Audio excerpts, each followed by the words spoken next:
I'm like the only person here.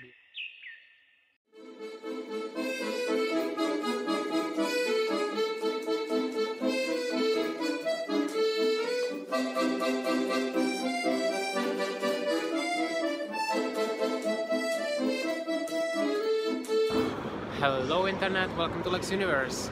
So this trip will be a little bit different. We're not flying anywhere. We're at the Prague main railway station, and we're actually taking overnight train going to the East Slovakian city of Košice.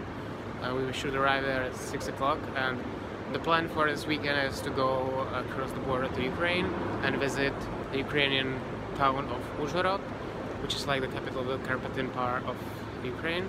Let's go catch the train.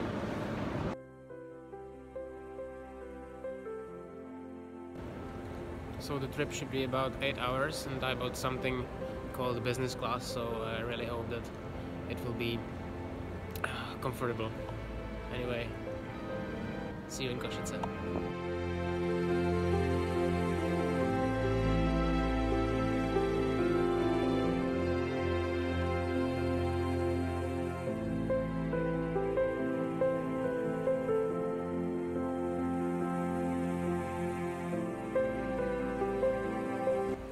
Honestly, not bad.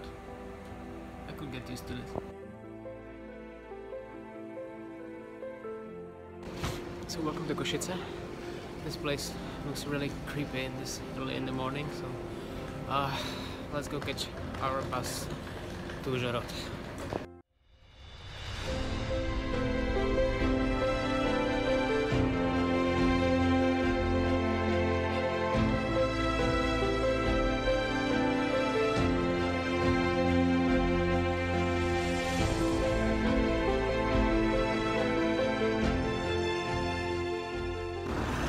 Okay, so welcome to Ukraine.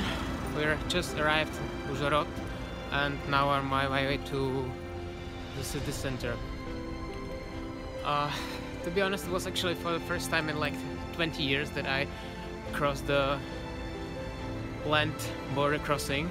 I usually fly. Like the waiting time on the border was actually longer than the travel time from Košice to here, so it was kind of interesting. Anyway, it's below zero. Kind of freezing, so let's check the center. Anyway, I didn't really expect anyone to speak English here, so I will have to try to rely on some kind of a combination of Czech, Slovak, Ukrainian, Polish and Russian. That will be really funny. We need to exchange money somewhere, but since I was probably the one and only non-Ukrainian on the bus, I have a feeling like I'm the only foreigner in the whole town, so I'm not sure if there's any place like that here.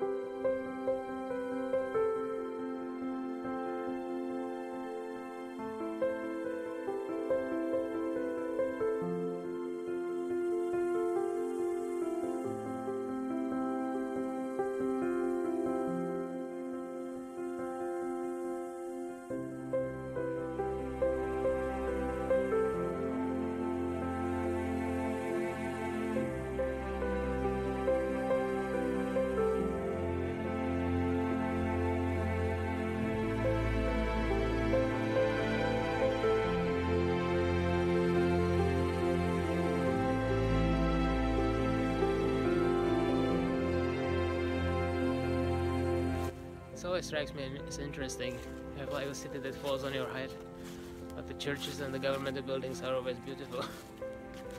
Cool. Anyway, now we are headed towards the Ужhhorod castle.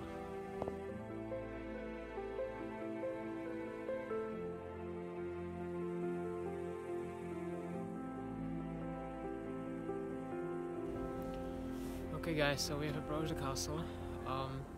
It's actually this old Hungarian fortress that has been built between the 13th and 18th century, and it really represents the changes of the historical architectural styles in the Kingdom of Hungary.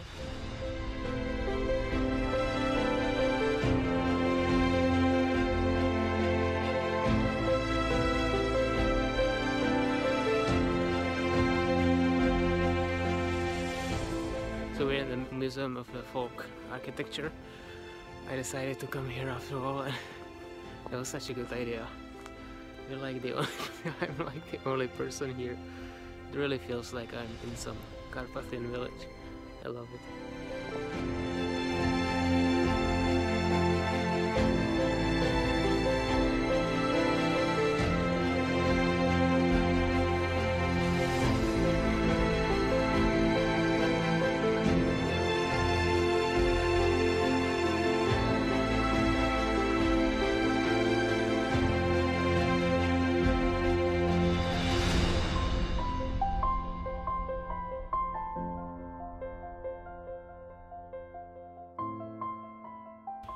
So guys, this is such a lovely place. I really like it.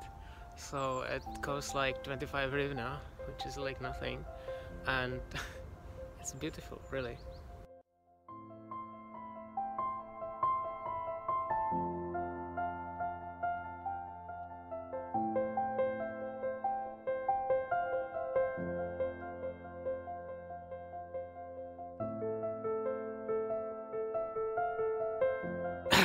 By the way, this town has been conquered probably more times in the 20th century than any other place in Europe.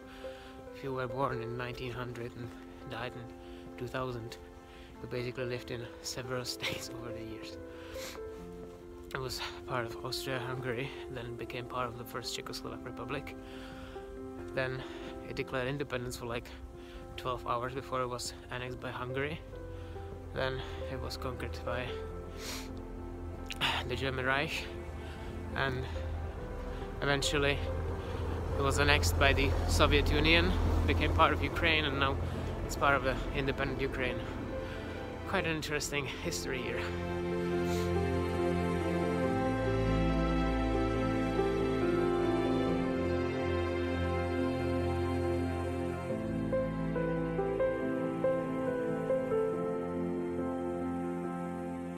They have a very nice water farm here along the Uzhhorod River, which actually gave the town its name. And now let's head for the bus.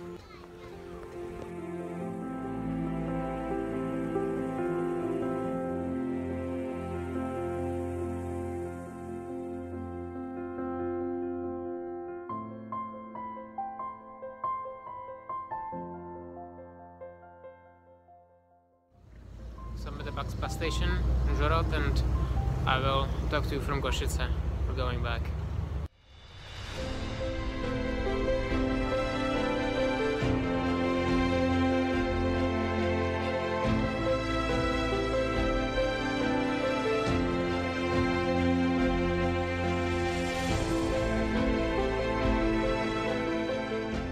So here we are. We're back in Košice. What a drive. So as you could see, we got kind of stuck on the border crossing. We arrived with like 2 hours of delay. So if there is anything that you can take away from my videos, then it's this little piece of advice. If you ever need to go inside the Schengen area or leave it, do it by plane. Never ever do it on the planned border crossing. It's really a pain in the ass, seriously. They were checking our passports like 3 times, they were checking our bags. Never happened to me on any airport. So keep it in mind. Anyway, overall it was a really cool trip. I really enjoyed it there. So if you also enjoyed it and you like this video, please give me a like, subscribe to my channel, check out my other social media, and see you tomorrow.